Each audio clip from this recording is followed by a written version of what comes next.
Well, my name is Kathy Maloof. I'm the Vice Provost for Student Affairs here at Miami-Dade College. And I want to welcome you to the 2017 Miami Book Fair.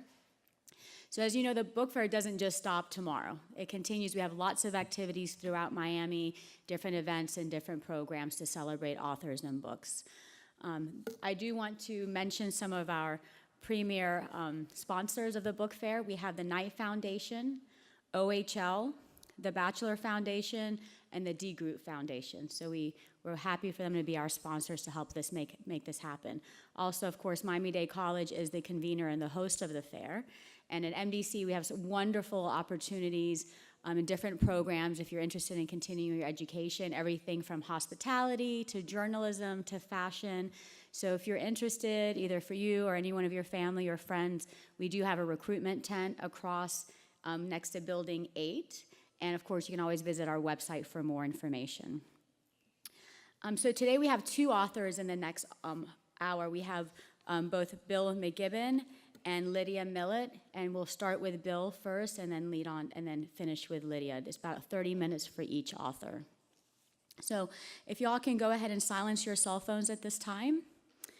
And I'll start with, and we'll have a little bit of question and answer time at the end after each author.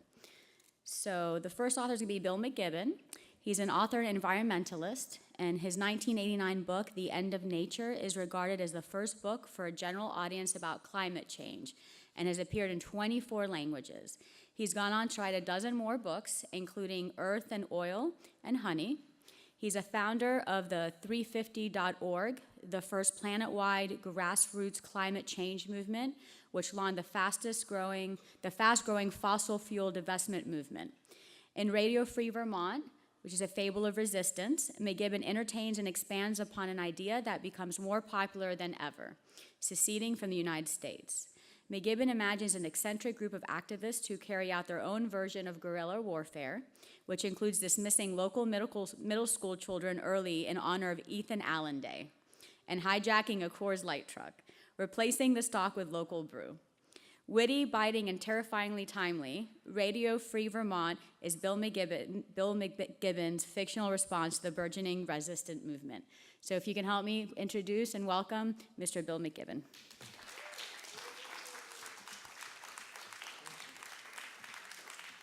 Thank you very much. What a pleasure to be here. I confess you're getting me at somewhat less than my optimum state. I was on Bill Maher's show in Hollywood last night, which seemed like about 12 hours ago. So I don't know quite how I managed to transport myself here, and I'm not quite sure that my brain came with the rest of me, but should suffice to be able to read a little bit. I did get here in time to sit down with the local 350.org crew here in Miami, who are doing a great job. As you know, Miami has front row seats for climate change in all ways, and it's going to be exciting. If you want a preview, there's a very good new book by Jeff Goodell called The Waters Will Rise that I think I just reviewed in the Washington Post last week. But I'm always one of those, my job most of the time is to be a grump and a curmudgeon, and I will say that over the years of coming to Miami, a place I like very much, it does seem to me that perhaps one small problem with this place is its addiction to growth all the time. And so I thought I might read just a little tiny bit from this book, which is set in Vermont and is a kind of about an unlikely rebellion of Vermont. Vermont's an odd place. It's the most rural state in the Union. It's probably the whitest state in the Union. You would think it would be perfect Trump territory, and indeed to the east in New Hampshire and to the west in upstate New York, that's exactly right. But Vermont is different for some set of reasons that I explore a little bit in here. But one of the things is it's sort of contented itself with the idea that it's going to be about as big as it's ever going to get, you know? And so this is just a little passage about the septuagenarian hero of this book, a former guy who spent his life as a radio talk show host and now is living as a fugitive because he's leading this secession fight. And he's just wandering around he's holed up in a farmhouse and just wandering around the woods around it. Verne had spent enough time in the world's great landscapes to know this wasn't one of them. There weren't but a few acres of old-growth trees left in Vermont, and even they weren't especially grand. A few giant white pines, but nothing like a redwood. There were no seas of jagged granite peaks, no Class 5 whitewater cataracts. When the Audubon Society made calendars each year, 11 of the 12 pictures came from out west. Alpenglow and buck elk and wildflower meadow. Vermont always supplied the picture for October, and it was usually a close-up of a yellow maple leaf spinning in an eddy on some tiny stream. Still, he thought as he meandered, he wouldn't trade. Not Vermont for Montana, not Big Sky for the filtered glimpses of blue and white through the treetops, not hardwood for high granite. For one thing, when that yellow did come to Vermont and the red and the orange with it, the colors kept you nearly giddy. And when it was over, it was even better. The leaves were down by mid-October, and you could see the shape of the land again, see the late sun silhouetting the trees along the ridgetops as it set. You could sense the architecture of the hills, every hollow and creek run and knoll visible from the road. When people thought of trees, they thought of leaves. That's how a child would draw them. But the natural inclination of trees at this latitude was bareness. Leaves were the fever dream exception to the barren rule. Verne felt calmer once they were down. So he hiked on, watching for the open seeps in what really should have been an icy January wood. Out west, when you walked, you looked up. The mountains were mostly open. You could see for miles, hundreds of miles, but Vermont was closed in now, and the sheep were gone. More than 4/5 forest. You couldn't normally see 100 feet in any direction, and so you tended to look down. And so the glories were minor key. The splay of a turkey tail fungus on a down stump, the root of a birch arched high across a rock, a healthy pile of moose droppings, just smaller than ping pong balls. Verne contemplated that last for a moment. You didn't see moose very often. You didn't see much wildlife because the woods were dense and it was easy for anything shy to disappear. He'd seen more deer in an afternoon at his sister's house in suburban Connecticut than in a season of sitting in his deer stand, rifle on his knees.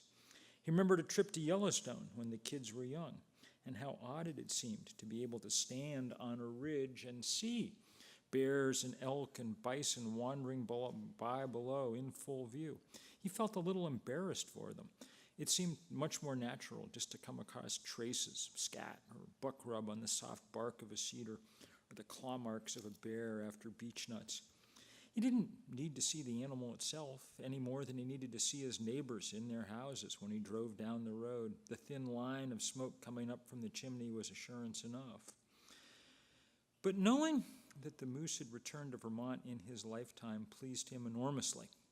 It was the idea that things repaired themselves, that if you backed off a little and didn't ask too much of the world, then it would meet you halfway.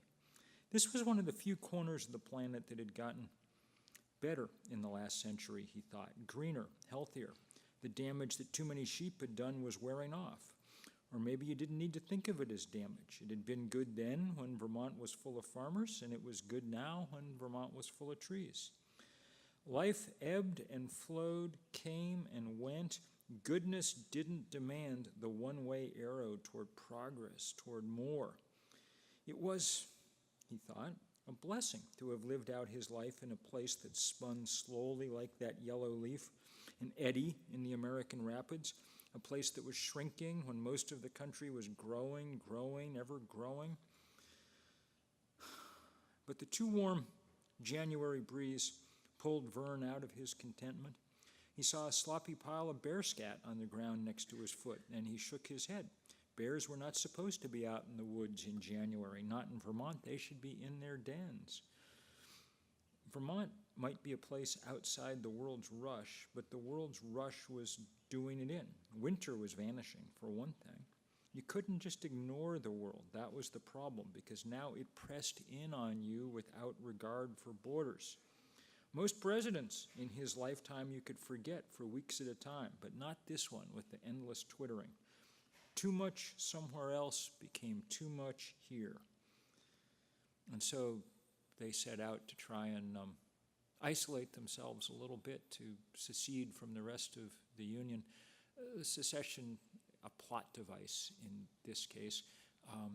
As Mr. Sanders says on the blurb on the back, we don't really want anyone to secede, but we do need to resist, and Vermont has a rich history of it. This, for me, was a kind of love letter to that resistance, one that I've spent the last 10 years in, that Liddy has been a big part of in her work.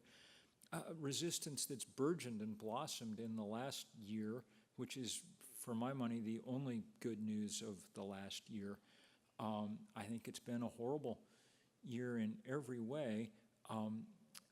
It feels to me like the country has sort of been given a dose of some kind of reverse Prozac, and that we're a combination of sad and anxious at all times now.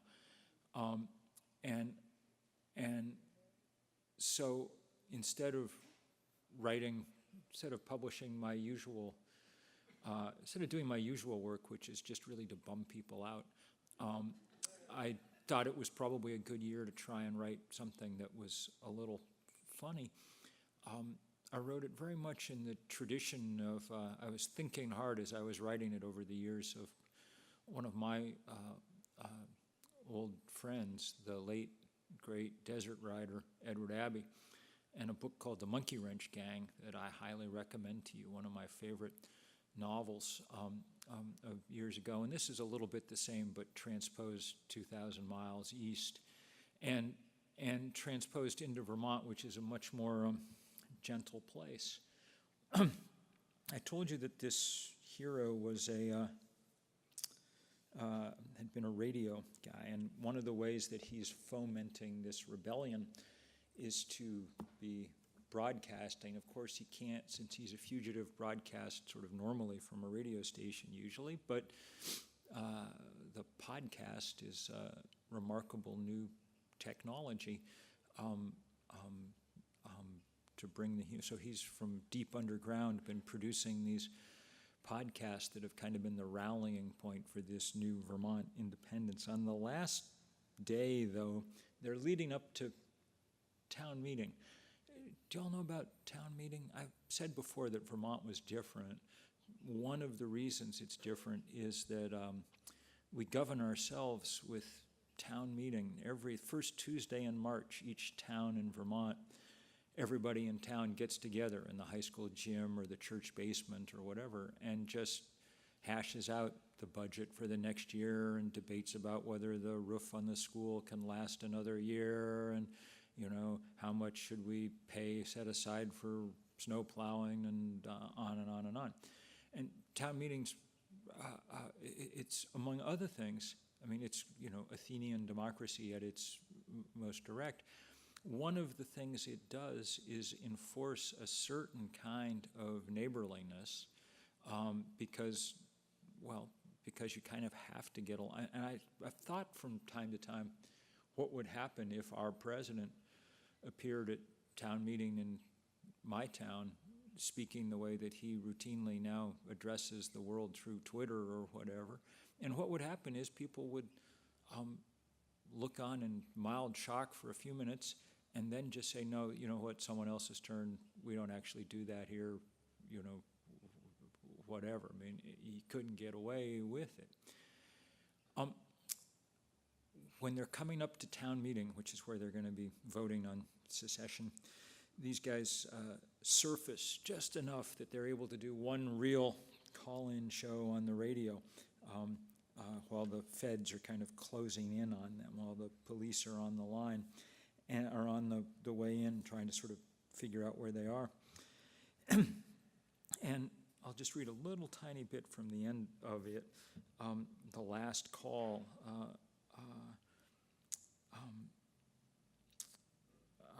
Vern, we've got Ed on line 2 from Ferrisburg. Vern was sitting in his straight-back chair, feet planted wide, hunched over on his elbows, eyes closed. He felt entirely relaxed, at ease in the flow. Hi there, said the caller. This is Ed. No, this is Art from Essex Junction. I just want to say I think this whole secession thing is so stupid. The U.S. is the greatest country on earth. If we were off by ourselves, we'd be crushed. We'd be Haiti with Holsteins. That's it, just stupid. Ed, thanks for the call, said Vern. And it's the right note to end on, because I think you're wrong. I think we'd be more like Finland with fall colors. I think we've got plenty of resources to do just fine on our own. But you may be right, and that's the point. I've sat behind a microphone and listened for decades as Americans learn to stop talking with each other and start shouting instead. No discussions, just socialist or fascist or feminazi or bigot or whatever. So here's what I want to say, and I think it's the one thing no one ever says anymore in our public life. I think you're wrong, but you may be right. The lack of that kind of common ability to just talk with each other seems to me in many ways the greatest loss of recent times in our politics. And I don't quite know how one goes about getting it back, but I have a feeling that humor has something to do with it. I know that organizing has a great deal to do with it. And so that's why I've spent my time the way that I have. I have firm convictions about the things that I work on, and I have the arrest record to prove the firmness of those convictions, but not with rancor or anger. And the publisher called this a fable of resistance, so I'll just, that was fine with me. As I said in the author's note at the end, an advantage to writing a fable is that you get to append a moral. In this case, it's not we should all secede. Instead, it's that when confronted by small men doing big and stupid things, we need to resist with all the creativity and wit we can muster, and if we can do so without losing the civility that makes life enjoyable, then so much the better. And that's very much where I find myself. So I'm going to stop there, having read for 20 minutes. We've got 2 or 3 or 4 minutes for, I want to make sure that I'm actually very eager to hear Lydia. So if there are questions or comments or critique, and about this or about climate politics or whatever you want, I'm happy to indulge them. Yeah, I'll repeat. Where are you from? Ah, lucky you. Yes, of course.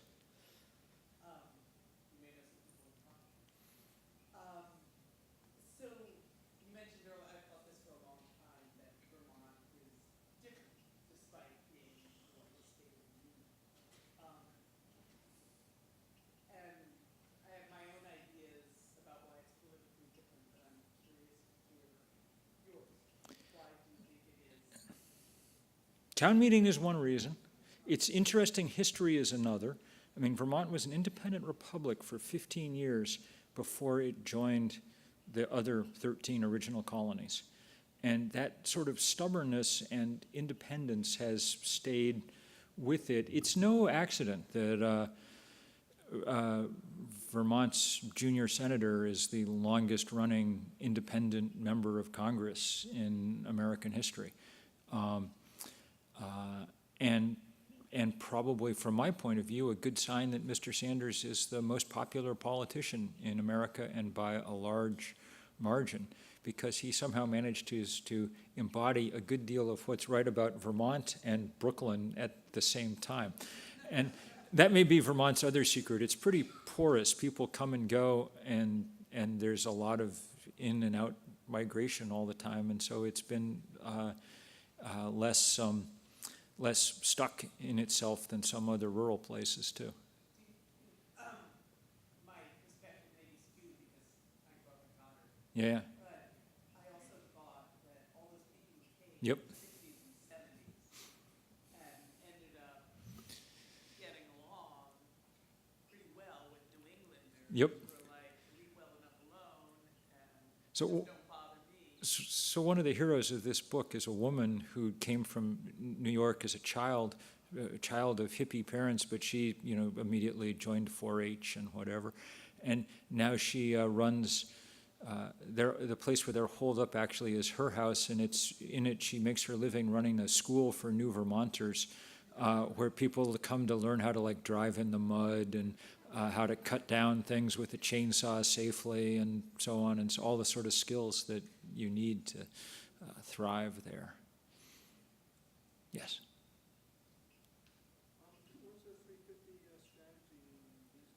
What's the 350 strategy these days? I was just had a great meeting with the 350 Miami crew, and who are doing good stuff. All around the world, we're doing probably 3 huge campaigns at the moment. One is pushing hard with others like the Sierra Club for get communities to pledge to go to 100% renewable energy. It's working very well. It's not just the Berkeleys and the Madisons and the Burlingtons. It's now Atlanta and San Diego and Pittsburgh and St. Louis and others. We're working very hard on this, continuing this sort of keep it in the ground, stop new fossil fuel development. We'll find out 9 o'clock Monday morning. Nebraska is supposed to announce whether or not they're approving the permits for the Keystone Pipeline.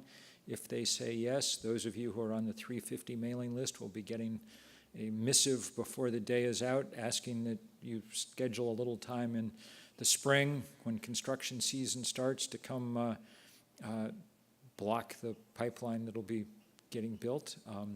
If they say the right thing, then there's going to be a big party in a lot of places, because this has been an epic 8-year fight. And the third thing we continue to work on is trying to break the financial ability of the fossil fuel industry to do what it's doing. This divestment movement we started some years ago has spread and prospered. We're now at $6 trillion worth of endowments and portfolios, and the biggest one came Friday when the Norwegian Sovereign Wealth Fund, the single biggest pool of money on planet Earth, $1 trillion, announced that it was divesting from coal and oil and gas. That was a huge victory. And it was fun to watch. The second it happened, the share price on the European markets of Shell and BP and things just cratered just like that. So that was good. Fire away. What is Vermont doing as a state in terms of climate policy? Vermont's doing some things it's doing not much on. Its most useful thing is that Vermont for 20 years now has had a really innovative, what we call conservation utility. We pay a small amount, a penny or something per kilowatt hour on our electric bills, and the money, instead of going to a utility, it goes to a group of people who make sure that factories, homes, things get the latest energy-saving stuff and drive down demand. It's much cheaper in the end than building new capacity and things. But Vermont's had problems building renewable energy. There turns out to be a lot of good environmentalists whose single deepest commitment is to the scenery and don't want to look at any windmills anywhere. I sort of understand that, and I think I may have spent too much time in Bangladesh and in all the places that are really paying the price for climate change to be able to quite stomach that. I've also come to think that windmills look really beautiful, so in that, I think we may need some aesthetic adaptation as we enter the new tree. Conserving their forests are important. Yes, conserving forests is useful everywhere. Absolutely. We have time for one more here. Yeah, good.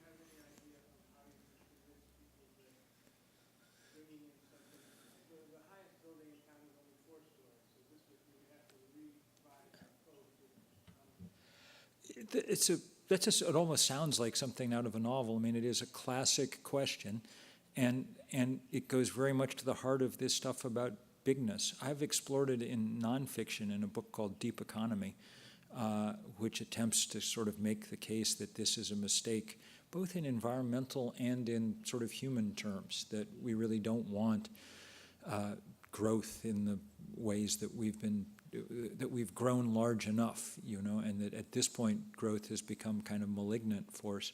And I try to explore it in this one a little bit in fiction.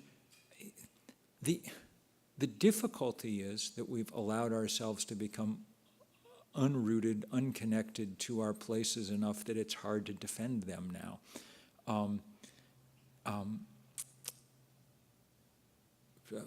Maybe one oblique way to answer this is to say, because of the work I do, people often ask me, where should I go to be safe from climate change? And I mean, in sort of descending order of, seriousness, the answers are like Mars, New Zealand, and really, realistically, the place you should go is a place with strong community. Forget, worry less about the sea level and all of that. For the last 75 years in our country, in kind of high consumer culture, neighbors have been an optional thing. But they're not going to be optional over the next 75 years. We're going to need them. And, as people in Puerto Rico, as people in Houston, I was in Sonoma County 2 nights ago. There are 350 Sonoma people. As people find out, now all the time. Neighborliness really is the virtue above all virtues to cultivate, and that's above all why I like where I live. Thank you all very much.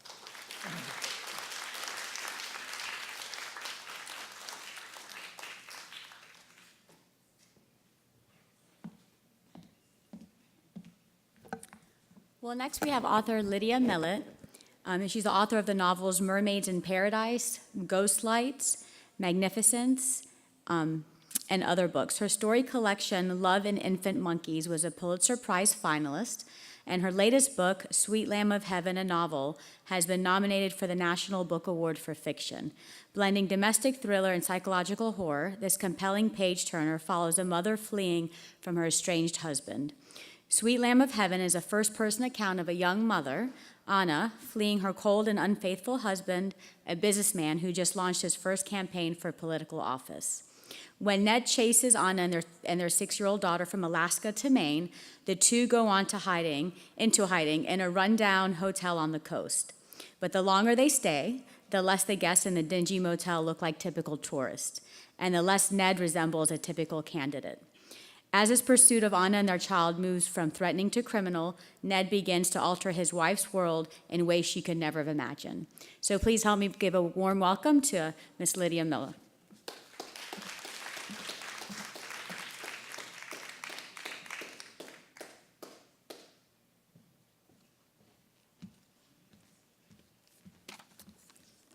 Hi, and it's really a pleasure to be here with Bill. I'm honored, and thanks everyone for coming out.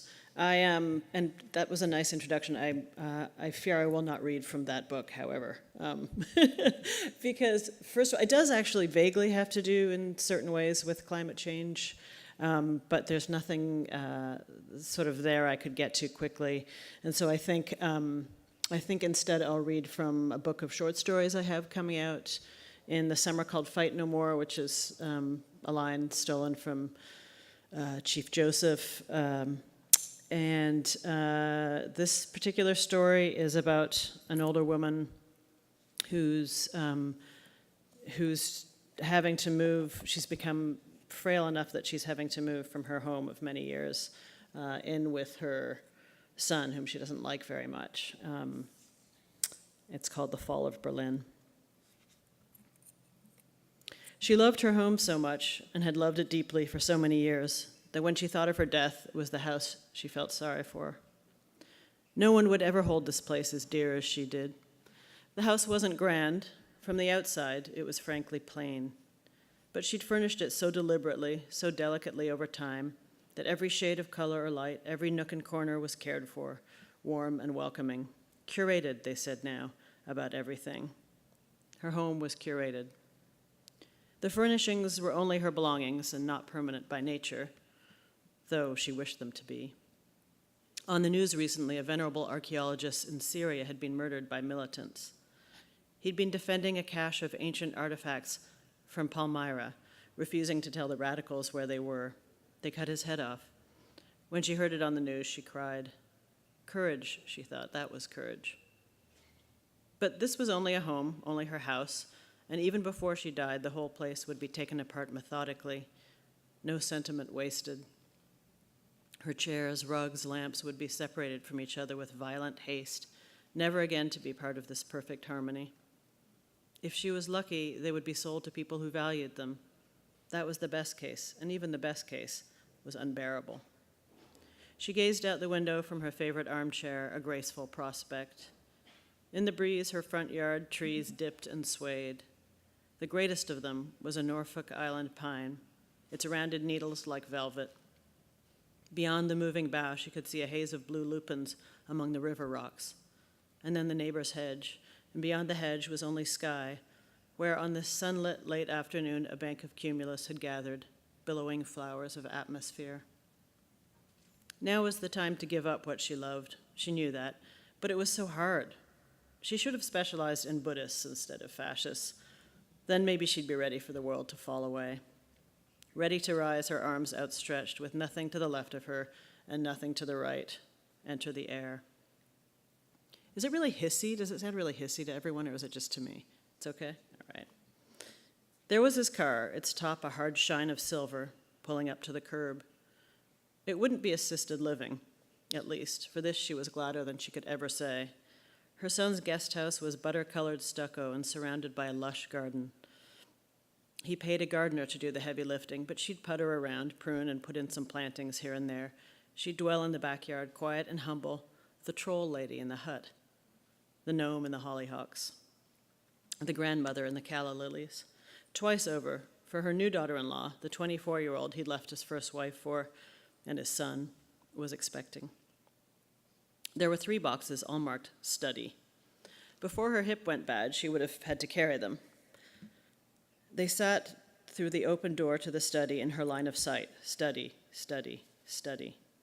Betrayed by joints. In the end, it came down to joints, parts. This load was a small one, only art. The earliest moment of moving, the non-essentials. Nothing she needed to sit or sleep or eat on, but things that mattered all the same. Mom? She'd never liked that word, preferred mama, mother, even mommy. When he was little, he'd called her those, but it changed to mom over time. Greater neutrality, more masculine. His head came around the door jamb. Where's the stuff? She inclined her head toward the study door. Those 3, that's it. For now, I'm just going to look at the wall space today, see where the pieces should go. He lifted the first box, walked out the door. Thank you, she called after. She wished she could do it herself. Wishes had to be surrendered, though.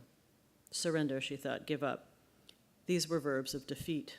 But at the end of things, surrender was the only victory.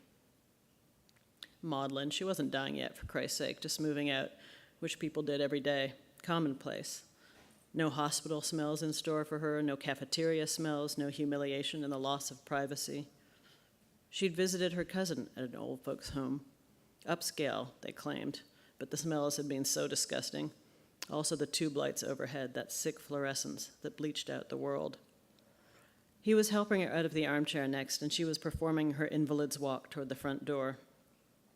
Once she was up or down, it was fine. The pain was in the transitions. Sometimes she was able to convince herself that in the act of slow, deliberate walking, she was maintaining her dignity. Other times she felt like a wreck. A stately wreck, she insisted to herself hopefully, like a ghost ship moving across the wide ocean. Its sails were tattered, but proudly it faced the wind. Or she might look like a trash barge, hard to know. It was just 15 minutes' drive, and on the way he talked on his cell phone. She got to hear both sides of the conversation. Sports team opinions she didn't care to follow, since he was driving, and had it hooked up to the audio. Why he needed such a large SUV was a mystery to her. She'd always assumed these hulking cars were mostly for obese people. Laura, I'll help you, okay? he asked as he parked, finally done reeling off his commentary on sports scores. I have to go pick up Jemmy after I drop your boxes and back. He's actually coming over tonight. His first time since, Poor kid. And yet, one day the acne would be gone. He disappeared. That's the other kid she's referring to, not her son. He's far too old for acne, sorry. He disappeared around the side of the house carrying the first box, and she made her labored way to the front door, which was unlocked. Then she was moving, trundling, as she thought of it, into the main house, expecting an interception, but also indifferent to it. The place's benign and subtly sculpted appointments looked like a page from a West Elm catalog. Too much off-white, the default palette of many a modern homeowner, an error of domestic engineering. There was no surer way to make a house feel cold and generic than by painting its insides white. She always puzzled over the place's decor elements, probably bought from the self-same West Elm or another such bourgeois home furnishings vendor, possibly meant to conjure a faint idea of art. For instance, here in the large foyer, more like a luxury hotel lobby, there were life-size, stylized brown branches along one wall, made not of wood, but of plastic, or metal, or plastic painted to look like metal. On another wall, there were large autumn leaves in shadow boxes. But neither her son nor her daughter-in-law had an interest in trees or leaves. Paul had told her more than once that a garden, to him, was nothing but added property value. Farther along, she passed a floating shelf made out of cut-up books. The books had been disassembled and covered in shellac or something, maybe epoxy, all glued together with their spines pointing outward. Scouting for boys, birds and beasts of Africa, pig sticking or hog hunting, sport in war, paddle your own canoe. Baden-Powell, if she wasn't mistaken, the famed Boy Scout founder, also fascist. On the shelf sat glass globes with ferns sticking out of them. At times she thought she should have been an interior decorator instead of a scholar. She would have failed, needless to say. Too many harsh judgments. She would have tried to rule her clients instead of satisfy them, ride roughshod over their taste. Correct, uplift, and educate. She would have been as popular as head lice. No wonder she'd thrown in her lot instead with the Nazis. On the cream-colored sectional sat Laura, reading a pregnancy book that had the heft of an annotated King James. They put them through their paces these days, the wealthy mothers. You had to read a Bible-sized parenting manual, and make no mistake, its commandments were stern. Thou shalt not eat unpasteurized cheese. Laura looked up, smiled sweetly, a good-natured girl despite being a trophy, and stood, offering a wide array of beverages, up to and including a fine Hendrick's G&T. But she couldn't stop walking now on her way to the guest house. Nope, her progress would not be impeded. You know what it's like, she told Laura, who had stood up and padded nervously beside her, belly leading. One hand hovered midair as though to prop her up in the event of a sudden timber. Once I go down, I can't get up again.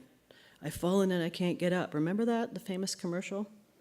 The girl shook her head, confused. Of course, that commercial was before her time. Born in 1991, literally half the age of the man she was married to.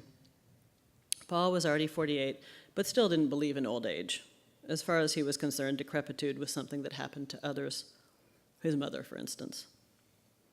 It would come as quite a shock when it happened to him. At that point, he'd have to marry a 12-year-old to feel young. Let me get it, said Laura, and opened the door for her. She stepped onto the deck, slowly down the redwood stairs, slowly onto the flagstone path. The garden was beautiful, though it lacked her Norfolk Island pine. It lacked her lupins and swells of California poppies.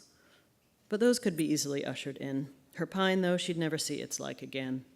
Once she moved here, after her own dear house was sold away, no tree she planted would grow tall before she disappeared. She'd take that G&T, she told Laura, as soon as she was situated in the guest house on a chair. Thank you. Laura kept up a stream of quiet talk as they made their way down the path to the cottage, whose door stood open now. Paul had deposited her boxes square in the middle of the doorway, she could see, so that she'd have to steer around them. Laura said something about a stroller, then a swing, then a vibrating chair. Containers. Babies were mostly about buying polymers now. Feminism had taken the form of plastic. Arms are the best place for babies, she wanted to say. You don't need all that crap. In the small house, it was cool, and a fan turned slowly on the ceiling. Laura was surprisingly patient about holding up the pieces of framed art against the walls. She marked the walls carefully with a pencil once she was told where a piece should go. "What's this one of?" she asked. Remarkable image. Shades of red, a gold and amber, steel gray in the background. "Oh, wow. Is that black thing, is that a—" "Swastika, yes," she said. "This is an original poster for the most famous of all the Nazi propaganda films, by Leni Riefenstahl. You've heard of it, I'm sure, Triumph of the Will? You're not afraid the swastika will, offend someone?" "Offend," she murmured. The girl made her shake her head inwardly, but she couldn't help liking her. "Well, it's what I studied. Study. Still working on a paper or two. It's not an endorsement, dear. I had these pieces in my office, you see. They're part of my work, the art and the propaganda of fascism, the aesthetics." Maybe Paul had omitted to tell Laura that detail, how most of their relatives had perished in the Gulag. She wouldn't put it past him. He was a guy with little time for history, even his own family's. Offend. She'd have her desk here. She'd recreate her study in miniature. She couldn't walk well, but she could still write. "That soldier looks like he's holding the flag so awkwardly," said Laura. "It's weird how high his elbow is." The elbow was notably high. "Well, bearing the standard of the 1,000-Year Reich wasn't a task for pansies," she told Laura. Though technically, of course, it often had been. "I like this one a lot," said the girl, taking the next framed poster from the box. "He's handsome, and the baby is so cute." Indeed, a distinguished gray-mustached gentleman was holding up a baby against a blue sky. "That's Joseph Stalin," she said. She said it kindly, she thought, not condescending, she hoped, just letting her know. But the name didn't ring a bell. Laura smiled and nodded as though a distant but welcome relation had been introduced. "I adore how they dressed old-fashioned babies in those lacy outfits, don't you? I saw one picture from 18-something, where even though it was a boy, it wore a long white dress." She held up Stalin near the door to the kitchenette. "You could put it right here. The baby's flowers and that little flag go with the colors of the backsplash, don't they?" She heard herself sigh softly. Lately, she'd been sighing a lot. It was a medical syndrome, among other things. She'd looked it up. It has to go over the desk like that other. For now, maybe. I don't want to press my luck, but do you think possibly that gin and tonic you mentioned?" "Oh, wow, of course," said Laura. "Pregnancy brain, sorry, I'll be right back." Once she was installed, she'd have her own wet bar. She depended on the cocktail hour, felt actual tenderness on its approach. Every day, a grateful expectation. When it came to alcohol, you couldn't afford to be at someone else's mercy. With Laura gone, she could soak in the mood of the place. 3 rooms plus a bathroom, not too small, and many windows. The rear ones off the kitchen and bedroom had a view of the tennis club over the fence, the beige of its buildings in the background. In the foreground, a red expanse of clay court. "They're playing foosball," said Laura. She came in, holding the tumbler. "Paul and Jemmy?" Last time she checked, the boy still hadn't been speaking to his stepmother. His policy had been straightforward when it came to her: silence.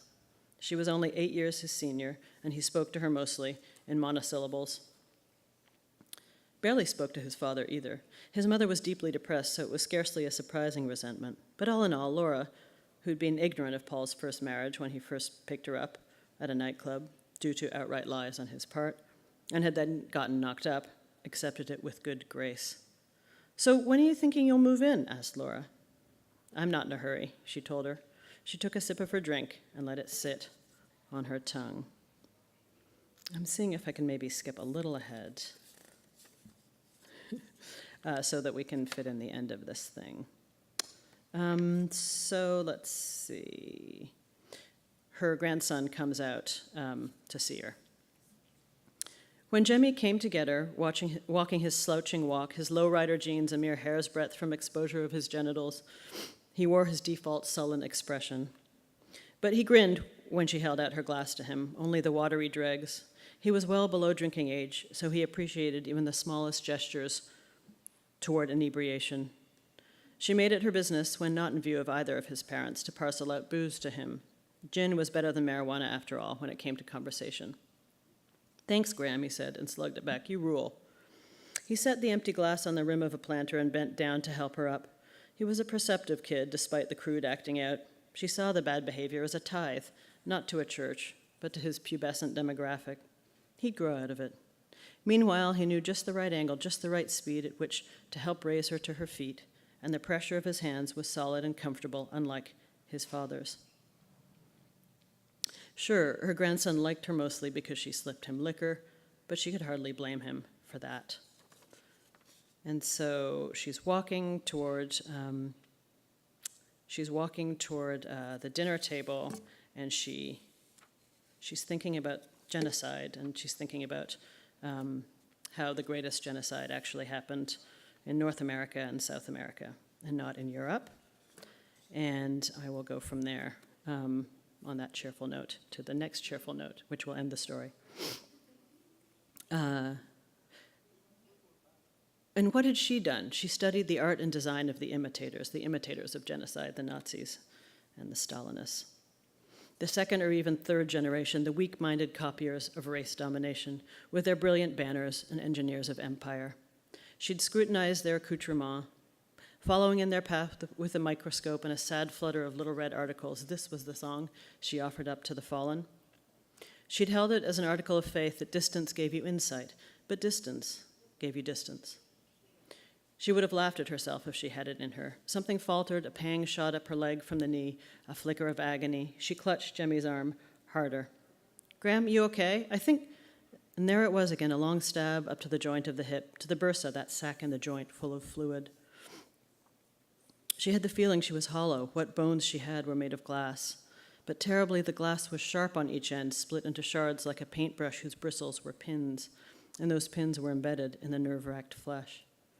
Jemmy spun and was standing in front of her, clasping her around the waist, bearing her full weight. He must be. She sagged, but didn't fall. A high, panicky voice came to her ears. "Aleska? Aleska?"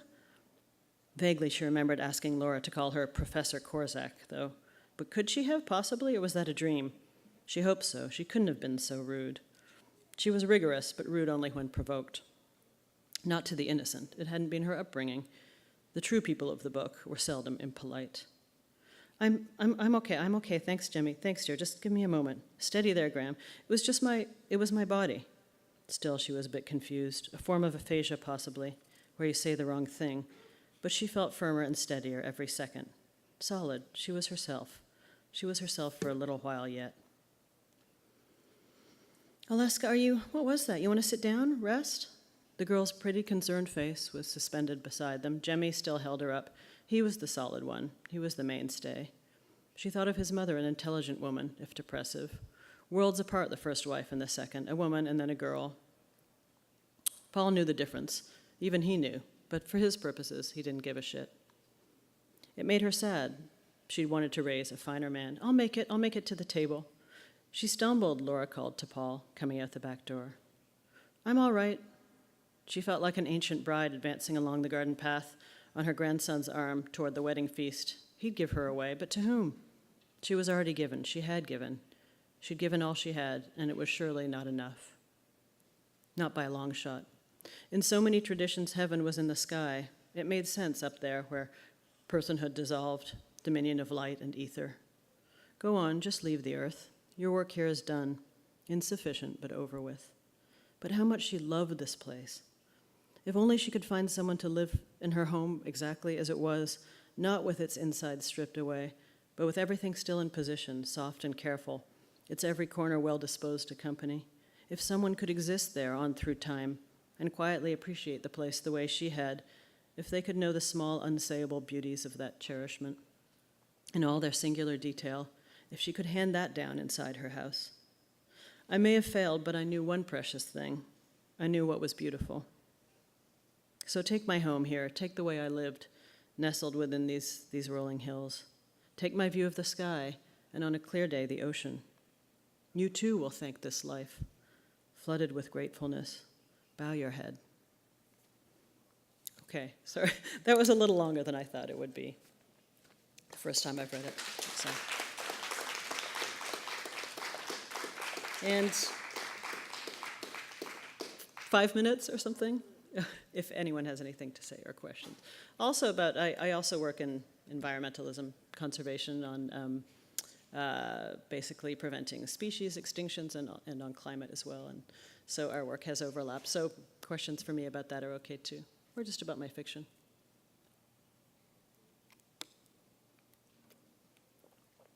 Or anything at all. Yeah. Yeah, this is a story from a book of stories that's coming out in the summertime. Fight No More? Yeah. Yeah. Did I catch that the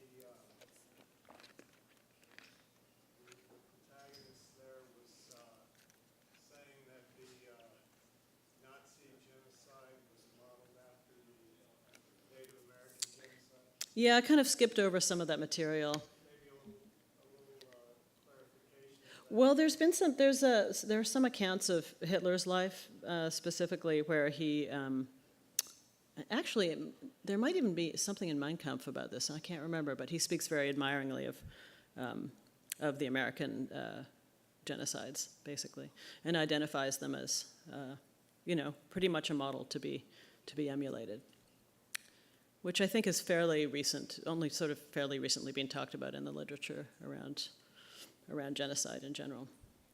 Of course, it's a loaded term, and people disagree about exactly what constitutes a genocide. What's the line between genocide and just plain old mass murder, etc. Anyone else? Yes, no? Also feel free, if you don't want to say your question in public, to just come up to where I'm signing afterward and ask me in private. That's fine too. Okay, thanks.